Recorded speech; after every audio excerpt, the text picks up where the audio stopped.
The August sun hit the glass towers of downtown Atlanta like a blowtorch against ice, sending shards of golden light cascading across Peachtree Street. Heat waves rose from the asphalt in shimmering curtains, distorting the shapes of pedestrians who moved with the sluggish determination of people who had accepted that summer in Georgia was less a season and more a test of endurance. The digital thermometer on the First National Bank building read 94 degrees at 7:43 in the morning, and the day was only getting started. Lieutenant Sarah Collins pulled her unmarked sedan into the underground parking garage of the Atlanta Police Department headquarters, grateful for the sudden shade that swallowed the vehicle whole. The air conditioning had been fighting a losing battle since Midtown, and she could feel the thin layer of sweat beneath her uniform shirt, that familiar discomfort that came with every summer in this city.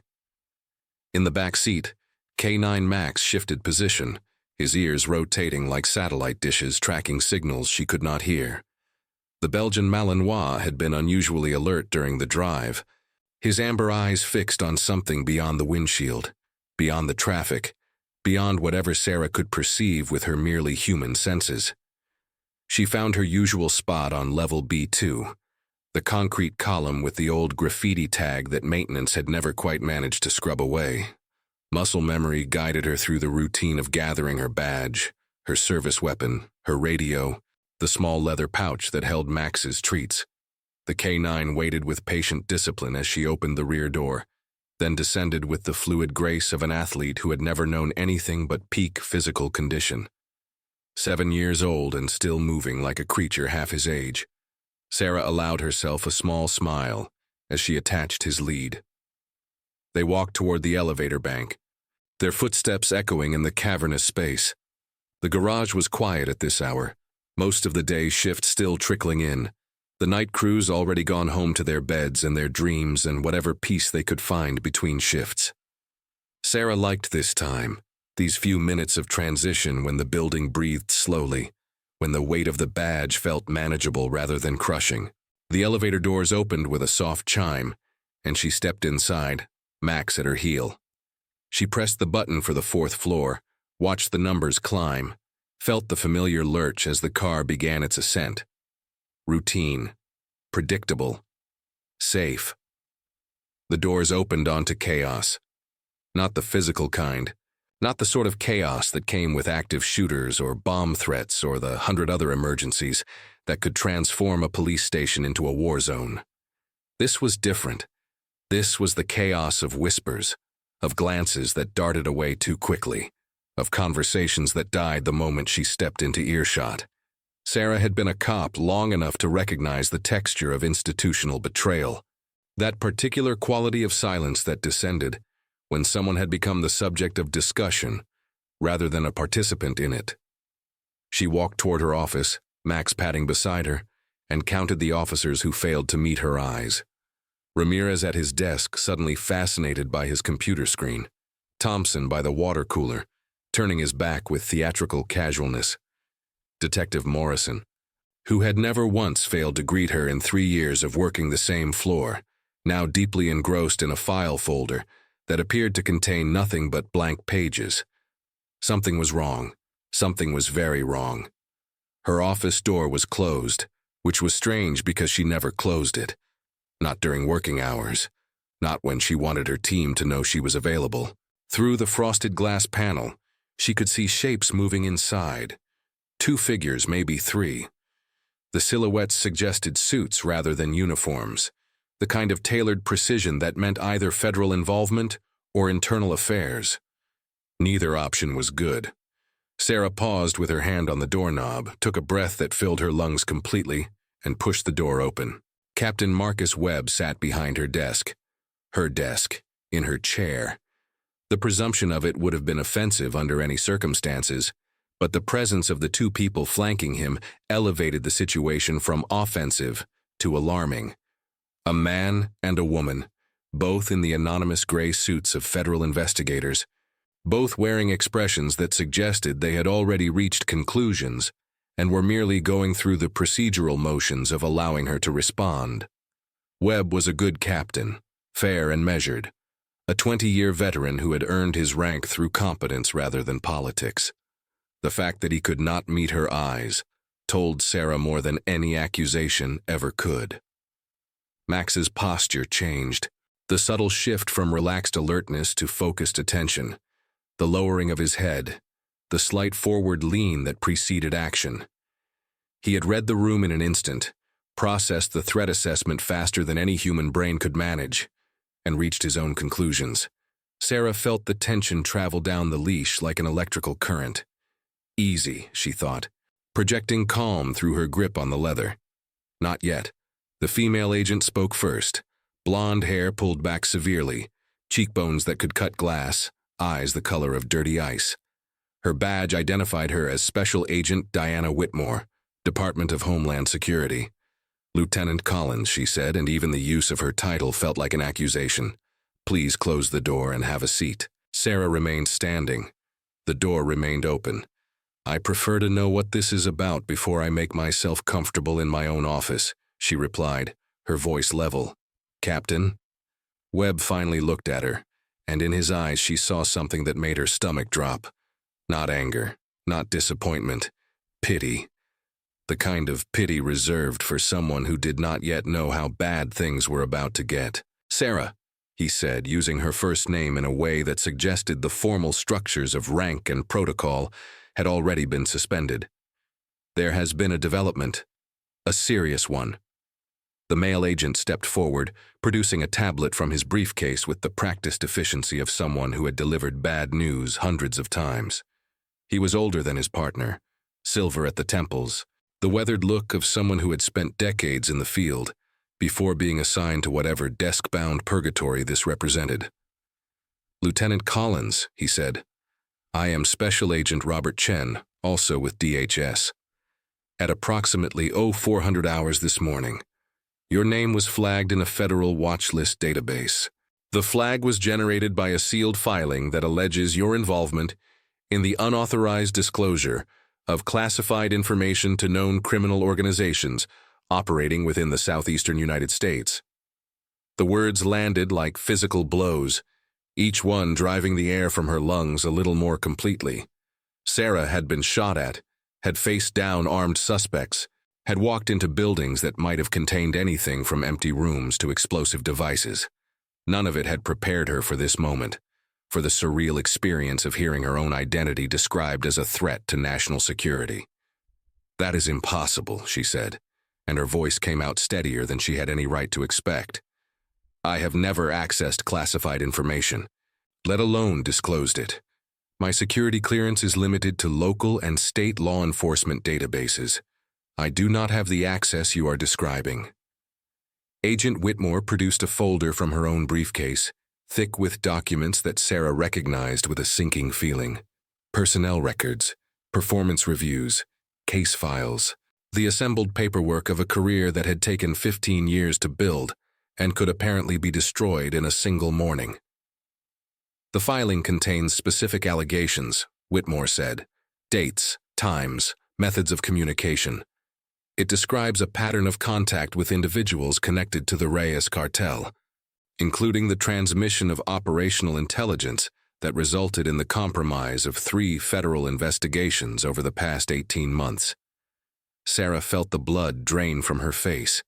The Reyes cartel, she knew that name, had encountered it in briefings about cross-jurisdictional operations, had seen the photographs of the violence they left in their wake. The idea that anyone could believe she had aided them was not just offensive, it was insane. Who filed this? She demanded. These allegations did not materialize from thin air. Someone made specific accusations. I have the right to know who is accusing me, and on what basis. Chen and Whitmore exchanged a glance that communicated volumes in the span of a heartbeat. It was Webb who answered, his voice heavy with the weight of delivering news he did not want to speak. The filing is sealed, Sarah. National security classification. We cannot tell you who made the accusations because we do not know ourselves. The system flagged your name automatically based on criteria that are above all of our pay grades. Max growled, low and sustained, a sound that seemed to emerge from somewhere deep in his chest. The agents shifted unconsciously, their hands moving toward weapons they probably had not expected to need inside a police station. Sarah tightened her grip on the leash, not in restraint but in reassurance.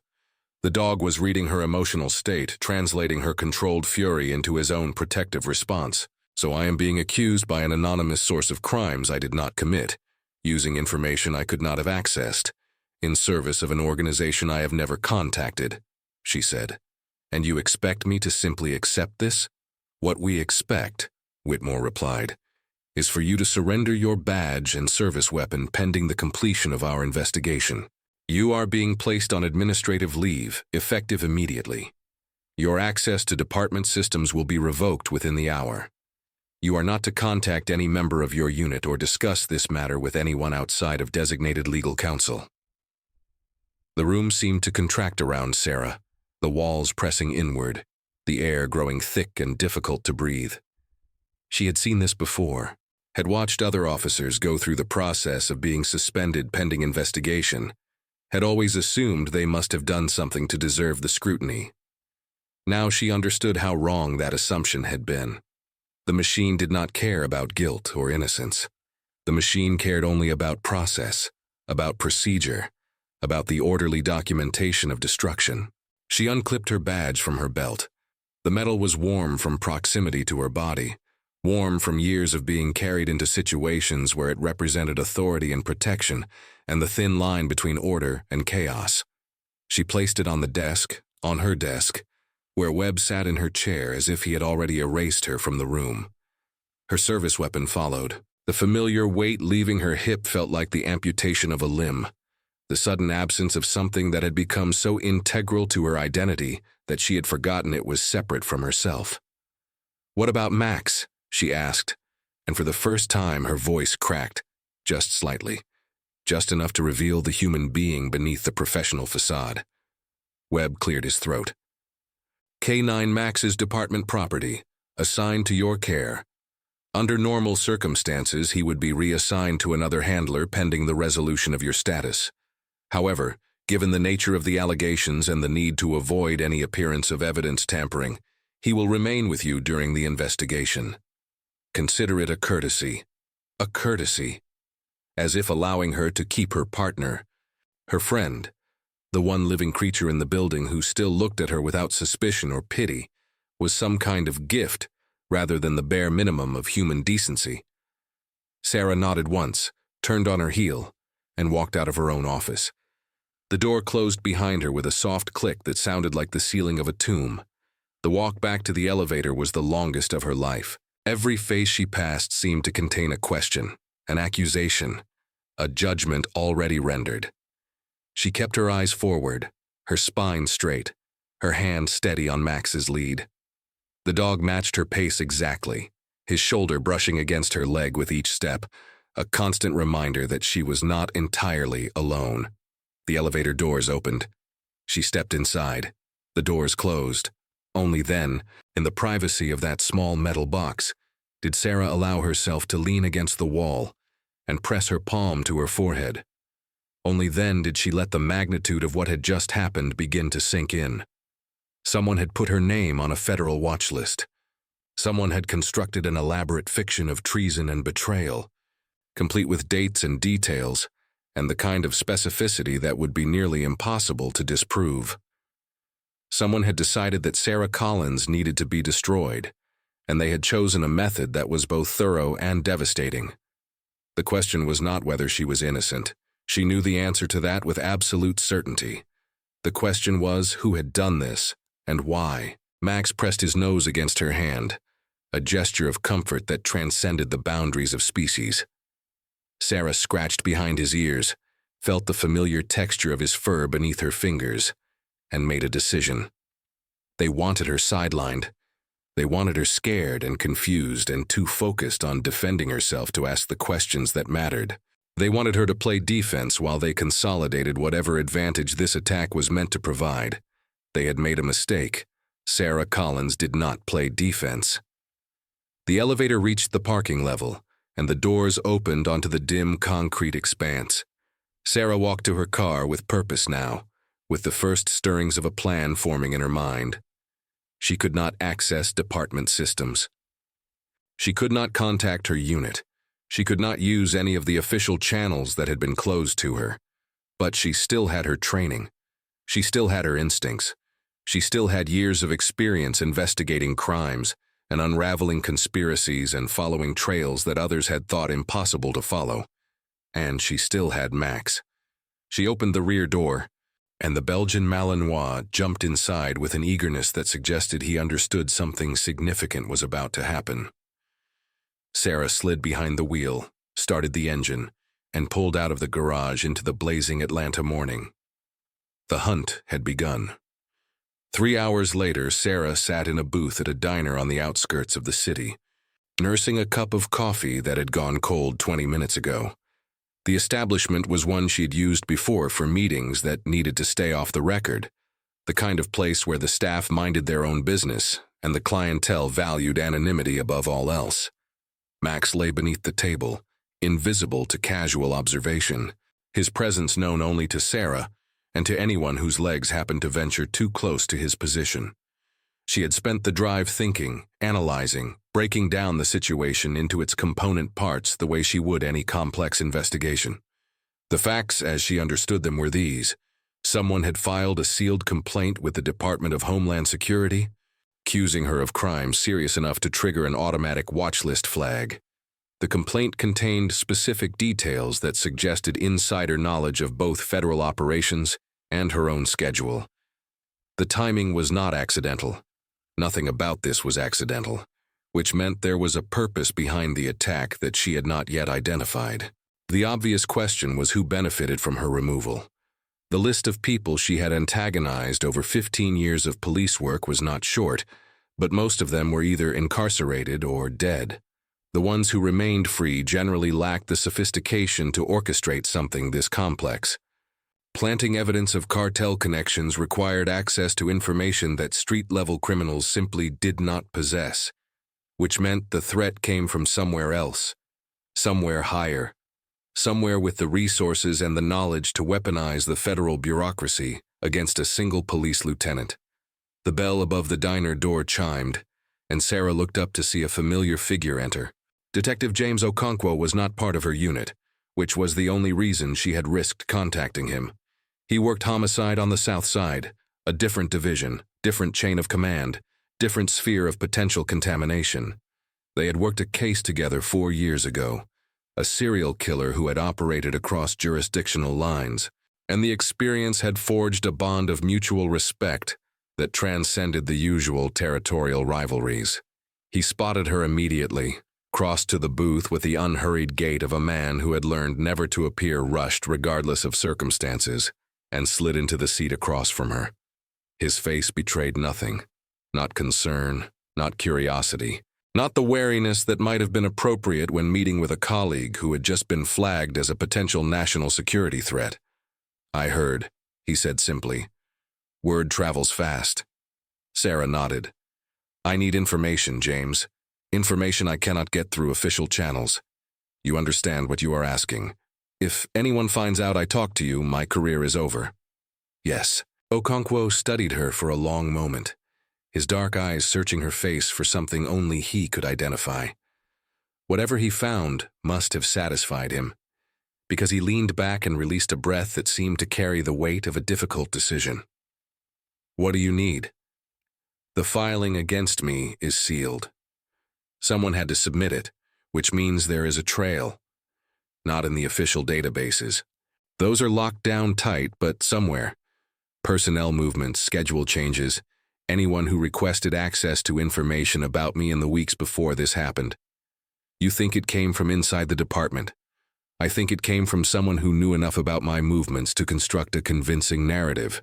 That level of detail does not come from external observation.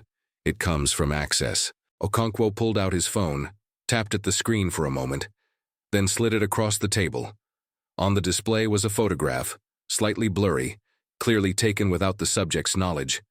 It showed a man in civilian clothes entering what Sarah recognized as the administrative wing of the federal building on Spring Street. "This was taken 3 weeks ago," Okonkwo said. "A friend of mine in the marshal's office noticed something strange and snapped the picture. The man in that photo is Captain Gerald Foster." Sarah felt her pulse quicken. Foster was the head of internal affairs, the officer responsible for investigating allegations of misconduct within the department. He was also one of the few people who would have had unrestricted access to her personnel file, her case history, her daily schedules. What was he doing at the federal building? My friend did not know. But he said Foster seemed nervous, kept looking over his shoulder, stayed inside for almost 2 hours. When he came out, he was carrying a briefcase he did not have when he went in. Sarah stared at the photograph, committing every detail to memory. Foster had been with the department for 22 years, had built a reputation as an uncompromising investigator of police misconduct. The idea that he might be involved in manufacturing false accusations against a fellow officer was difficult to accept, but not impossible. Everyone had a price, everyone had a pressure point. The question was what had been used against Foster to turn him into a weapon. "I need to talk to him," she said. "Off the record, somewhere he cannot refuse to meet." Okonkwo shook his head. "Too risky. If Foster is behind this, approaching him directly will only give him warning. He will cover his tracks, destroy evidence, make it impossible to prove anything. Then what do you suggest?" Before he could answer, Max's posture changed beneath the table. The subtle tensing of muscles, the slight lift of his head, the redirection of his attention toward the diner's entrance. Sarah had learned to trust these signals implicitly, and she glanced toward the door just as it opened to admit a figure that made her blood run cold. Agent Diana Whitmore stepped into the diner, her gray suit immaculate despite the heat, her ice-colored eyes scanning the room with the practiced efficiency of a predator, surveying the landscape for prey. Behind her came Agent Chen, his expression blank, his hand resting with studied casualness near the weapon concealed beneath his jacket. They spotted Sarah immediately. Of course they did. They had probably been following her since she left the station, tracking her movements, waiting to see who she would contact, what desperate moves she would make in the opening hours of her professional destruction. "Lieutenant Collins," Whitmore said, approaching the booth with the confident stride of someone who held all the cards. "What a coincidence finding you here." There were no coincidences. Sarah knew it, and Whitmore knew she knew it, and the shared understanding hung in the air between them like the prelude to a storm. "Detective Okonkwo," Chen said, his voice carrying just enough edge to qualify as a threat. "I was not aware you were acquainted with Lieutenant Collins." Okonkwo met the agent's gaze without flinching. "Atlanta is a big city, but the police community is small. We have crossed paths professionally on occasion. And this meeting? Coffee with an old colleague. I was not aware that it had become a federal offense. The tension in the booth had become almost visible, a physical presence that pressed against the walls and ceiling. Beneath the table, Max remained perfectly still, perfectly silent, but Sarah could feel the coiled readiness in his muscles, the potential for explosive action held in check only by his training and her unspoken command. Whitmore smiled, and there was no warmth in it whatsoever. "Lieutenant Collins, we have a few additional questions regarding the investigation. Perhaps you would accompany us back to our office. Am I under arrest? Not at this time. Then I decline your invitation." Something flickered in Whitmore's eyes, a momentary break in the facade of professional detachment that revealed something harder beneath. "You are making this more difficult than it needs to be, Lieutenant. Cooperation would serve your interests far better than resistance." Sarah stood, and Max emerged from beneath the table to stand at her side. The agent's hands moved reflexively toward their weapons before freezing at the sight of the Belgian Malinois, whose amber eyes tracked their movements with unblinking intensity. "My interests," Sarah said, "are served by discovering who filed false accusations against me and why. Until I have those answers, I have nothing to say to you or anyone else in your organization. Now, if you will excuse me, I have somewhere to be." She walked past them without waiting for a response, Max matching her stride, their exit from the diner a statement of defiance that both agents understood completely. The morning sun hit her face as she pushed through the door, and she did not look back. In the car, she allowed herself a moment of controlled breathing. the intake and exhale that combat veterans use to manage the adrenaline surge of near confrontation.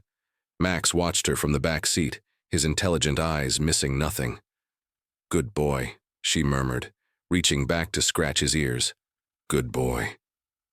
The question now was where to go, what to do, how to proceed with an investigation that had no official sanction and no clear direction. Foster was the obvious lead, but Okonkwo was right about the risks of direct approach. She needed another angle, another way in, something that would not immediately alert her enemies to her intentions. Her phone buzzed with an incoming text. Unknown number, which should have been impossible given her carrier's security protocols. The message contained no words, only a string of numbers that Sarah recognized after a moment of study as GPS coordinates. She stared at the screen, calculating risks and possibilities. A trap was the obvious answer, someone hoping to lure her into a vulnerable position. But there were easier ways to trap a suspended police officer than anonymous text messages with mysterious coordinates. Whoever had sent this wanted her to come, wanted her to see something, wanted to communicate in a way that could not be traced or intercepted. She entered the coordinates into her mapping application. The location was a warehouse district on the east side, an area she knew from previous operations as a maze of abandoned buildings and derelict infrastructure. Exactly the kind of place where bad things happened to people who made poor decisions. "What do you think, Max?" she asked, glancing at the dog in her rearview mirror. "Should we walk into the obvious ambush?" Max's tail wagged once, which Sarah chose to interpret as enthusiastic agreement. She started the car and headed east. The warehouse district looked different in daylight than it did during the nighttime raids Sarah had conducted here over the years. The industrial decay that seemed menacing under cover of darkness revealed itself as merely sad in the harsh afternoon sun, the rusted metal and broken windows speaking of economic collapse rather than criminal enterprise. She parked in the shadow of a structure that had once been a textile mill, the faded signage still visible on the brick facade, and considered her options. The coordinates pointed to a building 3 blocks north, a nondescript concrete cube that had probably served as a shipping facility in its previous life. No vehicles visible nearby, no signs of recent activity, no indication of what might be waiting inside. Sarah retrieved a backup weapon from the hidden compartment beneath her driver's seat. The department had confiscated her service pistol, but they had not known about the compact Glock she kept for emergencies. It felt inadequate in her hand, smaller and lighter than what she was accustomed to, but better than nothing. "Stay close," she told Max as they exited the vehicle. "Watch my back." The dog's ears swiveled forward, his entire being focused on the task at hand. They moved through the empty streets like ghosts, using available cover, pausing at corners to check sightlines, approaching the target building with the methodical caution of a tactical team on an active operation. Old habits died hard, and these particular habits had kept Sarah alive through situations far more dangerous than an anonymous rendezvous in an abandoned warehouse. The building's main entrance was a large roll-up door, rusted shut and clearly impassable. Sarah circled the perimeter until she found a service entrance on the north side, the door standing slightly ajar in a way that felt less like neglect and more like invitation. She pressed her back against the wall, weapon raised, and used her foot to push the door fully open.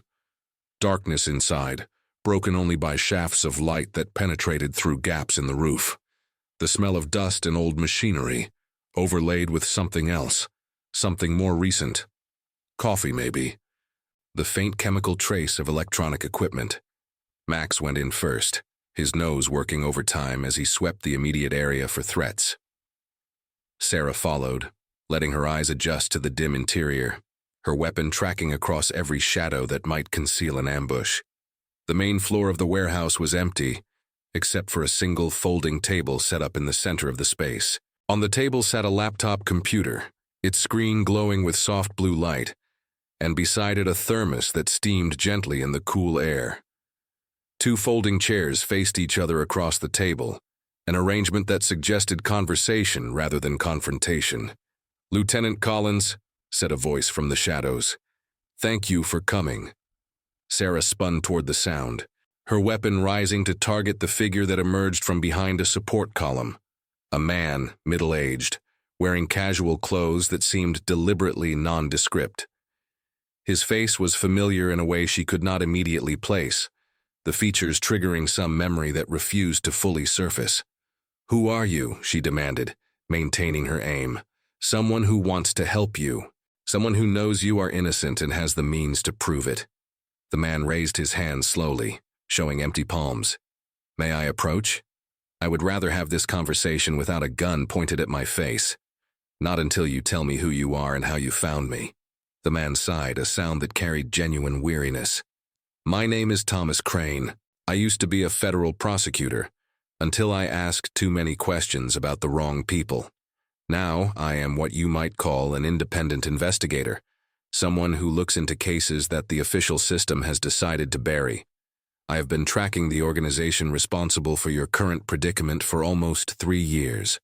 Sarah did not lower her weapon, but she felt the first stirring of something that might have been hope. What organization? They call themselves the Nexus. Former intelligence operatives, disgraced law enforcement, corporate security specialists who decided their skills were worth more in the private sector. They operate as fixers for people with money and problems, making those problems disappear through whatever means necessary. Sometimes that means fabricating evidence. Sometimes it means destroying careers. Sometimes, when the situation demands it, it means making people disappear permanently. And you think they are behind what is happening to me? I know they are. Crane moved slowly toward the table, his movements telegraphed and non-threatening. "I have been building a case against them piece by piece, contact by contact, document by document. 3 weeks ago, I intercepted a communication that mentioned your name. Someone had paid the Nexus a significant sum to neutralize you professionally. The Watchlist filing was their methodology. Who paid them? That is what I am trying to determine. The client communications are heavily encrypted, routed through multiple proxies nearly impossible to trace. But I have a lead, a potential weakness in their operational security that might allow us to identify the person who ordered your destruction." "Us," Sarah repeated, finally lowering her weapon but not holstering it. "You are assuming I have any reason to trust you." Crane smiled, and there was something genuine in it. Something that suggested he understood her skepticism completely. "I am not asking you to trust me, Lieutenant. I am asking you to examine the evidence and draw your own conclusions. The laptop on this table contains everything I have gathered on the Nexus, their operations, their methods, their connections within law enforcement and government. Take it. Study it. Verify what you can through your own sources. If you decide I am telling the truth, contact me through the secure channel documented in the files. If you decide I am lying, destroy the laptop and forget we ever spoke." Sarah studied him for a long moment, searching for the tells that would indicate deception, the micro-expressions and body language cues that years of interrogation experience had taught her to recognize. She found nothing conclusive, which either meant Crane was telling the truth or he was a better liar than anyone she had ever encountered. "Why me?" she asked. "Why are you helping me specifically?" "Because you are not the first officer the Nexus has targeted, and you will not be the last. They have destroyed careers across multiple departments, multiple jurisdictions, multiple levels of law enforcement. Most of their victims gave up, accepted plea deals, retired quietly to avoid the scandal of a trial. A few fought back and lost. No one has ever successfully exposed them for what they are, and you think I can be the one who does. I think you are one of the few people stubborn enough to try." Crane gestured toward the laptop. "The choice is yours, Lieutenant. Walk away and spend the rest of your life wondering who did this to you and why. Or take a chance on the possibility that I am exactly what I claim to be." Max had been circling the perimeter of the warehouse throughout the conversation, his nose cataloging every scent, his instincts processing every detail. Now he returned to Sarah's side and sat, his body relaxed, his tail sweeping the dusty floor in a slow wag. It was as close to an endorsement as the dog could provide. Sarah made her decision. She walked to the table, closed the laptop and tucked it under her arm. The thermos she left where it was. She did not trust Crane enough to drink anything he had touched. "How do I contact you? The information is in the files. Use the secure channel only, never anything that could be traced." "And Lieutenant?" Crane's expression turned serious. "Be careful who you trust in your own department. The Nexus does not operate alone. They have assets inside law enforcement, people who feed them information and protect their operations. Until we know who those assets are, everyone is a potential threat." Sarah nodded once, then turned and walked toward the exit with Max at her heel. She did not look back. The drive home was tense and silent, Sarah's mind racing through the implications of what she had just learned. If Crane was telling the truth, she was facing something far larger and more dangerous than a simple case of professional sabotage. The Nexus, if it existed as he described, represented a fundamental corruption of the systems she had dedicated her life to serving. Not just criminals exploiting weaknesses in the law, but professionals actively subverting justice for profit. Her apartment was a modest two-bedroom in a mid-rise building near Piedmont Park, the kind of place that offered security cameras and controlled access without the pretension of luxury. She parked in her assigned spot, retrieved the laptop, and made her way upstairs with Max close behind. The apartment showed no signs of intrusion, but Sarah swept it anyway, checking windows and closets and the spaces beneath furniture where surveillance devices might be hidden. Old habits. Necessary habits. When she was satisfied that the space was clean, she settled onto the couch with the laptop and began to review what Crane had provided. The files were extensive, organized with the meticulous precision of someone who had spent years building a case. Documents, photographs, intercepted communications, financial records, personnel files. Sarah spent hours scrolling through the material, her coffee growing cold beside her, Max sleeping peacefully on his bed in the corner. The picture that emerged was disturbing. The Nexus appeared to be exactly what Crane had described, a shadow organization of former intelligence and law enforcement professionals who had monetized their skills and connections. Their client list included corporate executives, politicians, foreign nationals with interests in American markets, and at least one individual who appeared to be connected to organized crime at the highest levels. Their methods were surgical and devastating. When a client needed a problem to disappear, the Nexus made it happen through means that ranged from sophisticated information warfare to old-fashioned violence. They had orchestrated the destruction of whistleblowers, the silencing of journalists, the neutralization of law enforcement officers who had stumbled onto operations they were not supposed to discover. Sarah found her own name in a file dated 3 weeks earlier. The document was brief, almost clinical in its detachment. A request had been received to permanently discredit Lieutenant Sarah Collins of the Atlanta Police Department. The methodology selected was a sealed filing with federal authorities, alleging connections to cartel operations. The client was identified only by a numerical code that appeared nowhere else in the database. She leaned back, rubbing her eyes, processing the enormity of what she had learned. Someone had paid professional fixers to destroy her career. Someone with enough money and connections to engage an organization that operated in the shadows of American law enforcement. Someone who considered her enough of a threat to warrant this kind of comprehensive response. But a threat to what? That was the question she could not answer.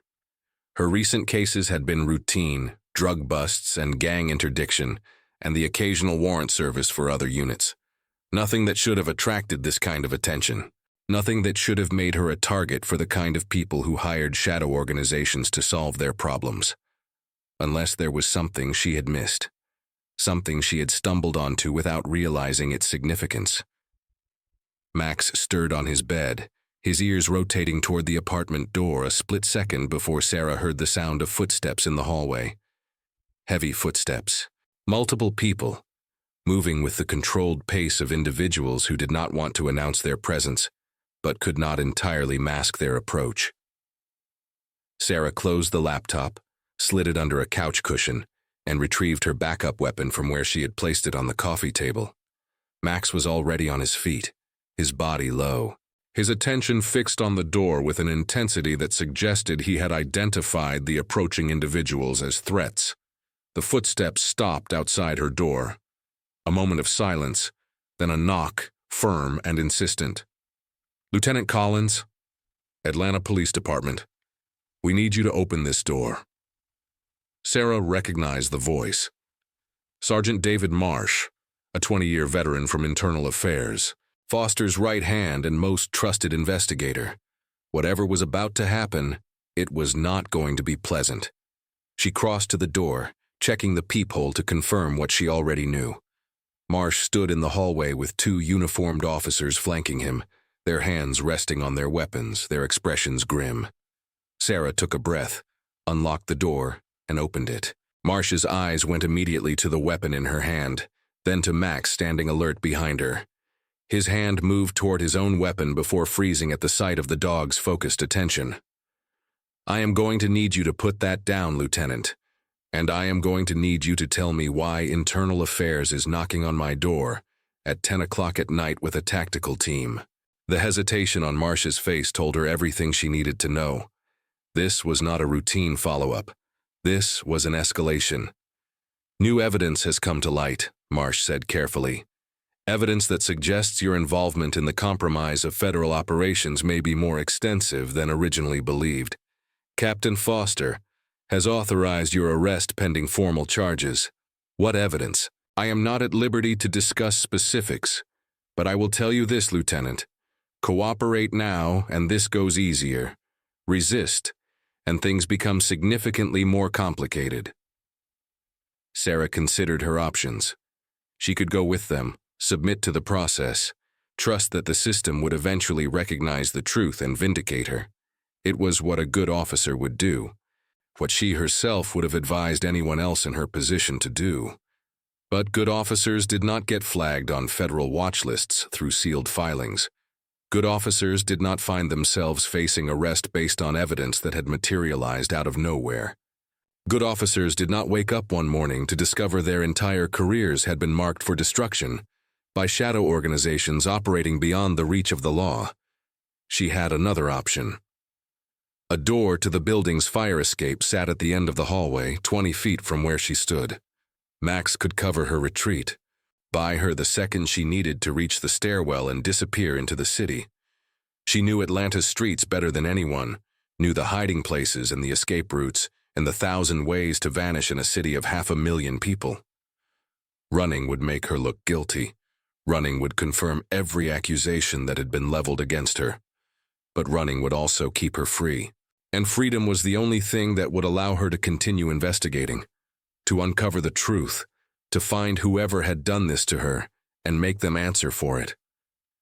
Max sensed her decision before she consciously made it. The dog's weight shifted forward, his muscles tensing, his attention fixed on the officers blocking the hallway. He was ready. He was always ready. "I am sorry, David," Sarah said, and there was genuine regret in her voice. "But I cannot let you take me in, not until I know what is really happening." Marsh's hand moved toward his weapon. Sarah moved faster. Max launched himself forward with a bark that echoed off the hallway walls like a thunderclap. The officers scrambled backward, their training overridden by the primal fear of a large predatory animal in attack mode. Sarah was already running, her feet pounding against the carpet, her hand hitting the fire escape door with enough force to send it crashing open. She took the stairs 3 at a time, Max right behind her, the sounds of pursuit already echoing from above. The building's fire escape exited into an alley that connected to a maze of back streets she had memorized years ago during a surveillance operation. She knew where the cameras were, knew where the blind spots were, knew exactly how to move through this neighborhood without being tracked. 3 blocks north, then west through the parking garage behind the medical center, then south along the railroad tracks to the industrial zone, where she had met Crane that afternoon. Her car was too dangerous to retrieve, certainly tagged with tracking devices by now, but she had other resources, other options, other ways to stay mobile and invisible.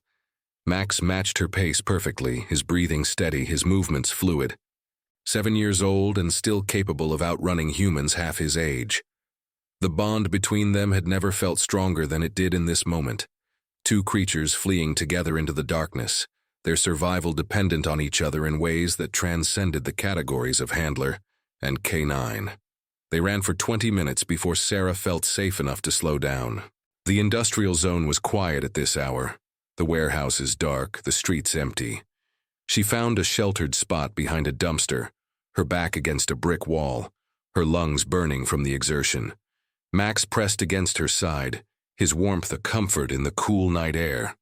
She wrapped an arm around him, buried her face in his fur, and allowed herself 30 seconds of pure exhaustion before the discipline of survival reasserted itself. She was a fugitive now, a wanted woman, fleeing from the same department she had served for 15 years. Every officer in Atlanta would be looking for her by morning. Every camera and checkpoint and patrol route turned toward the task of bringing her in. But she was also something else. She was a hunter, with a target in her sights and a partner who would follow her into any darkness. Sarah pulled out her phone, disabled its location services, and accessed the secure channel Crane had provided. Her message was brief. "I am in. Tell me what you need me to do." The response came within minutes. The Nexus maintains a data center in Marietta, encrypted servers containing operational records, client lists, communication logs. Everything we need to expose them and identify who paid for your destruction. I have a plan to access it, but I need someone on the inside. Someone who can bypass their security. Someone with a K-9 partner trained to detect electronic surveillance equipment. Sarah read the message twice, processing the implications. Breaking into a facility operated by former intelligence professionals was not a simple proposition. The risks were enormous, the potential for disaster almost guaranteed. But the alternative was worse. The alternative was spending the rest of her life running, hiding, watching her name become synonymous with betrayal and treason. The alternative was letting the people who had done this to her win. She typed her response. "Send me the details." The data center was located in a business park on the northern outskirts of Marietta, a cluster of unremarkable buildings that housed server farms for various tech companies and financial institutions.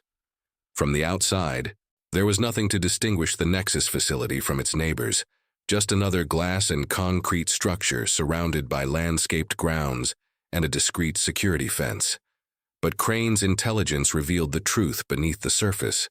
The building had been retrofitted with military-grade security systems, biometric access controls, armed guards on rotation, and a network of surveillance equipment that monitored every approach vector for half a mile in all directions.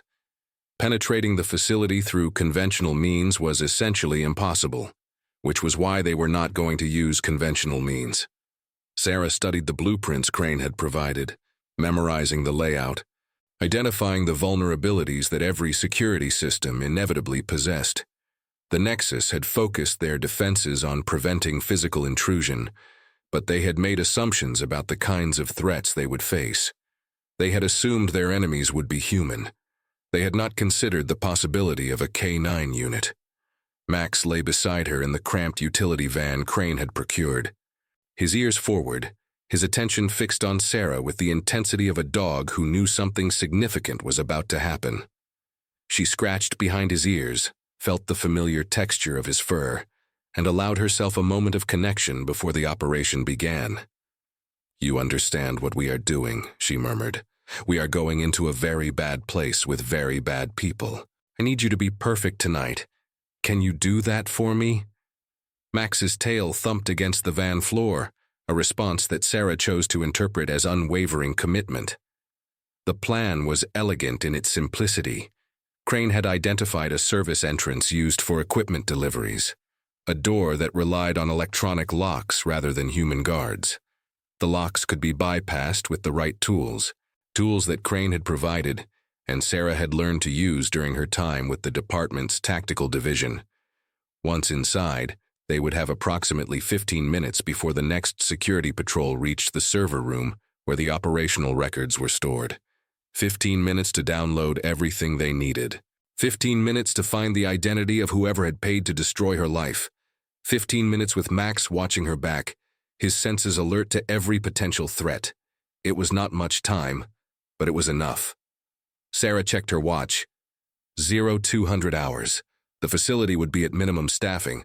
The night shift skeleton crew focused on their monitors, their attention dulled by hours of watching screens that showed nothing happening.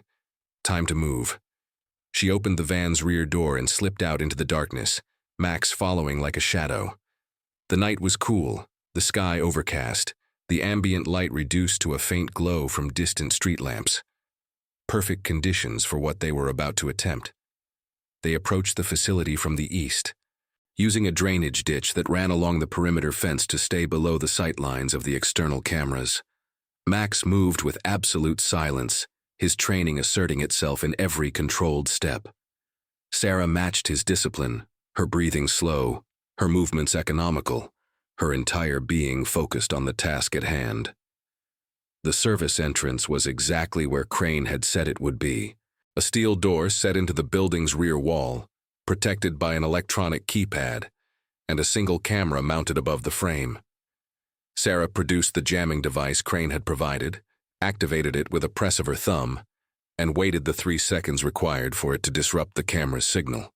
Then she was at the door, her lock-picking tools in hand, her fingers working with the precision of long practice. The electronic lock was sophisticated but not impenetrable, its components yielding to her expertise one by one. 45 seconds, and the door swung open, revealing a dimly lit corridor that stretched into the building's interior. Max went first, his nose working overtime, his body language signaling all clear. Sarah followed, pulling the door closed behind her, resetting the lock to avoid immediate detection. They were inside. The corridor led to a junction where 3 hallways converged. Sarah consulted her mental map of the facility, oriented herself relative to the building's layout, and selected the leftmost passage. The server room was on the 3rd floor, accessible via a service stairwell that maintenance crews used for equipment access. Every step brought them closer to the data that would prove her innocence and expose the people who had tried to destroy her. They encountered their first obstacle at the stairwell door. A guard, young and alert, stationed at a position that the blueprints had shown as normally unmanned. He was checking his phone, the screen's glow illuminating his face, his attention divided between his duties and whatever message had captured his interest. Max froze beside Sarah, his body pressed against the wall, his eyes fixed on the guard with predatory focus. Sarah assessed the situation, calculated angles and distances, considered and discarded several options before settling on the approach that offered the best chance of success, without casualties. She pulled a small device from her pocket, a flashbang simulator that produced light and noise without the concussive force of the real thing. The guard would be disoriented, temporarily blinded, unable to identify who or what had attacked him. By the time he recovered, they would be 3 floors up and moving toward the server room. She threw the device with a motion perfected through hundreds of hours of tactical training. It landed at the guard's feet, and in the split second before detonation, his eyes widened with understanding. Then the world turned white and loud. Sarah moved through the chaos like water through cracks, Max at her side, their footsteps lost in the guard's disoriented shouting. The stairwell door opened and closed behind them, and they were climbing, 1 floor, 2 floors, 3 floors, until they reached the landing that led to the server room. The door was secured with a biometric lock, palm print recognition that should have been impossible to bypass. Should have been, except that Crane had provided one more piece of equipment, a flexible pad embedded with circuitry that could simulate the palm print of an authorized user. Illegal technology, probably developed by the same intelligence community that had trained the Nexus operatives, turned against its creators in service of a different kind of justice. Sarah pressed the pad to the scanner and held her breath. The lock clicked open. The server room was cold, the air chilled to protect the ranks of equipment that lined the walls like soldiers standing at attention. Blinking lights and humming fans, the technological heart of an organization that had made its fortune destroying lives. Sarah felt a surge of anger that she channeled into action, moving to the central terminal and producing the drive Crane had given her. The download would take 12 minutes. She had used 3 getting inside.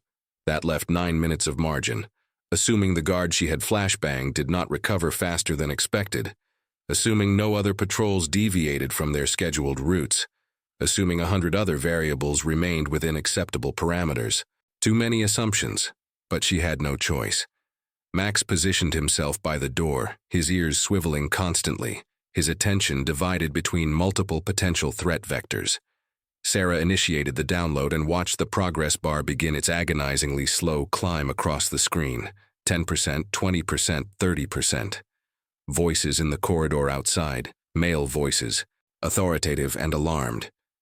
The guard had recovered, had sounded the alert, had set in motion the response protocols that would flood this floor with armed security within minutes. Sarah drew her weapon, positioned herself behind a server rack that provided cover and concealment, and prepared for the possibility that this mission was about to become significantly more complicated. 40%, 50%, 60%. The door burst open and a figure in tactical gear swept into the room with weapon raised and flashlight mounted. His beam swept across the server racks, searching for the intruder his instincts told him was present. He did not see Max until it was too late. The Belgian Malinois launched himself from the shadows with a speed that defied his age, his jaws closing around the guard's gun arm with precisely calibrated force. Not enough to cause permanent damage, but more than enough to make the weapon useless. The guard screamed, stumbled, went down under 70 pounds of perfectly trained K-9. Sarah was on him before he could recover, her weapon pressed to his temple, her voice low and controlled. "Do not move. Do not call for help. Do you understand?" The guard nodded, his eyes wide with fear and confusion. 70%, 80%. More voices in the corridor, more footsteps approaching. Sarah calculated the time remaining, the forces arraying against her, the shrinking window of opportunity. 90%, 95%. Max released the guard's arm and positioned himself between Sarah and the door. His stance wide, his teeth bared, his message to anyone who might enter unmistakably clear. 100%. Download complete. Sarah grabbed the drive, secured it in her pocket, and made a decision that surprised even herself. "Tell your employers something for me," she said to the guard on the floor. "Tell them Lieutenant Sarah Collins is coming for them. Tell them everything they have done is about to come to light. Tell them that when the truth comes out, and it will come out, there will be nowhere they can hide." Then she was moving, Max beside her, heading for the emergency exit that Crane had identified as their extraction route. Alarms were screaming now, the entire building awakening to the violation of its security, but it was too late. They were already out, already disappearing into the darkness, already carrying the evidence that would bring down an empire of shadows. The night swallowed them whole. 3 days later, Sarah sat in a coffee shop in Decatur, watching the news coverage with a mixture of satisfaction and exhaustion. The story had broken that morning, splashed across every major outlet, trending on every social media platform. A shadowy organization of former intelligence operatives exposed, their clients named, their methods documented in devastating detail. Arrests were being made across multiple states, federal prosecutors holding press conferences, congressional committees demanding hearings. And at the center of it all, the name that had haunted Sarah since the moment she found herself on that watch list, Gerald Foster, Captain of Internal Affairs, Atlanta Police Department, had been arrested at his home on charges of conspiracy, obstruction of justice, and violation of civil rights. The man who had filed the sealed complaint against her, who had manufactured evidence and weaponized the bureaucracy, was now facing the consequences of his actions. But Foster was not the client. Foster was merely an asset, a corrupted official who had been paid to execute the hit on Sarah's career. The client, the person who had actually ordered her destruction, remained unnamed in the public accounts. Sarah knew why. The client's identity had been in the files she downloaded, protected by encryption that Crane was still working to break. When he succeeded, when the final piece of the puzzle fell into place, there would be one more arrest, one more perp walk, one more powerful person learning that their wealth and connections could not protect them from the consequences of their choices. Until then, Sarah waited. Max lay under the table, his head resting on her foot, his presence a constant reminder that she had not faced this crisis alone. The department had reached out that morning, formally rescinding her suspension, apologizing for the ordeal she had endured, offering her reinstatement with full back pay and benefits. She had not yet decided whether to accept. 15 years she had given to the Atlanta Police Department, 15 years of sacrifice and service, and the daily commitment to protecting people who often did not know they were being protected. The department had been her home, her family, the center of gravity around which her entire adult life had revolved. And when the moment came, when she had needed that family to believe in her, they had turned away. Not all of them. Not James Okonkwo, who had risked his career to help her. Not the handful of others who had quietly reached out with words of support. But enough of them. Enough to make her question whether she could ever trust the institution again. Her phone buzzed with an incoming message. Crane's secure channel, which meant progress. Encryption broken. Client identified. You need to see this. Sarah opened the attached file, scanned its contents, and felt the blood drain from her face. The client was City Councilman Arthur Webb, Marcus Webb's brother. Marcus Webb, her captain, the man who had sat behind her desk and delivered the news of her suspension with pity in his eyes. The man she had trusted, had respected, had followed into situations where trust and respect were the difference between life and death. His brother had paid the Nexus to destroy her, and Marcus had either known about it and participated, or had been willfully blind to the corruption happening within his own family. Either way, he had betrayed her. Either way, everything she thought she knew about her department, her leadership, her place in the hierarchy of law enforcement was built on a foundation of lies. Sarah closed the file, finished her coffee, and stood. Max rose instantly, alert and ready, his eyes on her face as if waiting for instructions. "Come on, boy," she said quietly. "We have one more visit to make." The confrontation with Marcus Webb took place in his office at headquarters, the same office where Sarah had surrendered her badge and weapon just days before. The captain sat behind his desk, looking older than she remembered, the weight of recent events visible in the lines of his face and the slump of his shoulders. "I did not know," he said before she could speak. "Arthur came to me after the fact, told me what he had done, asked me to protect him. I refused. I told him to turn himself in. But you did not report it yourself." Webb's silence was all the answer she needed. Sarah placed a USB drive on his desk, the copy of the files she had taken from the Nexus data center. "Everything is there," she said. "Your brother's communications with the organization, the payment records, the instructions he provided for how to destroy my career.